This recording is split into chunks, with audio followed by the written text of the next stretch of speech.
UMKM memiliki andil cukup besar dalam pergerakan perekonomian nasional. Akan tetapi, banyaknya permasalahan menyebabkan UMKM sulit berkembang, bahkan gulung tikar. Oleh karena itu, Kemenq 1 hadir dan siap membantu UMKM dengan instrumen fiskal melalui satu portal, satu sistem kerja layanan insentif Kemenq.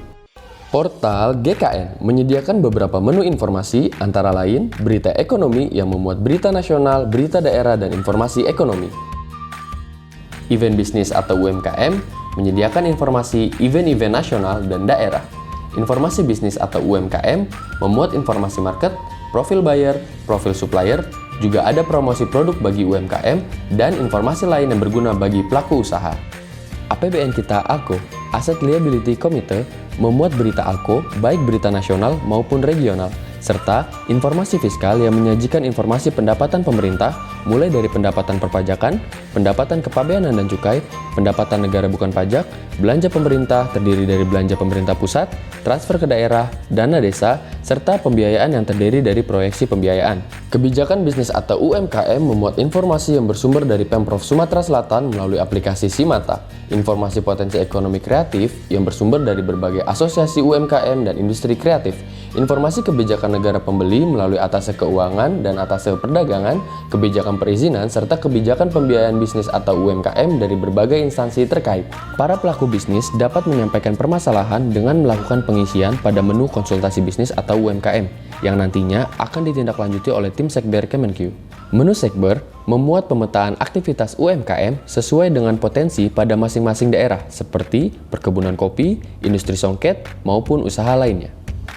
Tim Sekber Kemenq akan menindaklanjuti permasalahan pelaku bisnis dengan sistem kerja Sekber layanan UMKM, mulai dari pengumpulan informasi keluhan via portal GKN, wawancara awal oleh analis Sekber Kemenq, pemetaan isu permasalahan UMKM, pendalaman isu UMKM, pemberian rekomendasi berupa paket insentif Kemenq, implementasi insentif UMKM sesuai otoritas Satker, serta piloting dan pendampingan. Dalam melaksanakan tugas, analis Sekber didukung dengan fasilitas co-working space yang berlokasi di GKN. Konsultasi dan pendalaman merupakan bentuk tindak lanjut atas masalah yang disampaikan oleh pelaku usaha. Setelahnya, para analis menentukan rekomendasi yang diperlukan berupa asistensi, konsultasi, atau koordinasi.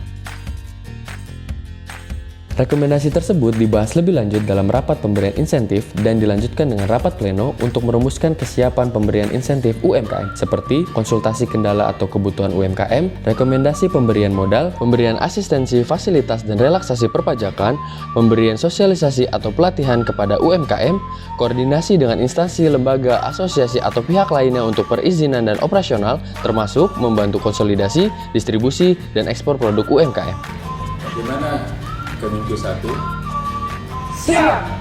Sekber Kemenq memberikan berbagai macam rekomendasi kepada UMKM, salah satunya pembentukan gudang konsolidasi. Gudang konsolidasi merupakan tempat yang digunakan pelaku usaha untuk menyimpan, mengelola, dan mendistribusikan produknya untuk pemasaran di dalam maupun di luar negeri. Sekber Kemenq juga dapat merekomendasikan pemberian pelatihan kepada UMKM dalam mengemas produk-produknya agar lebih menarik di pasaran. Diharapkan dengan dibentuknya sekretariat bersama dapat membantu para pelaku usaha menggerakkan roda perekonomian dan meningkatkan daya saing usaha, serta mendorong ekspor juga mengatasi pengangguran dan kemiskinan menuju Indonesia yang lebih baik.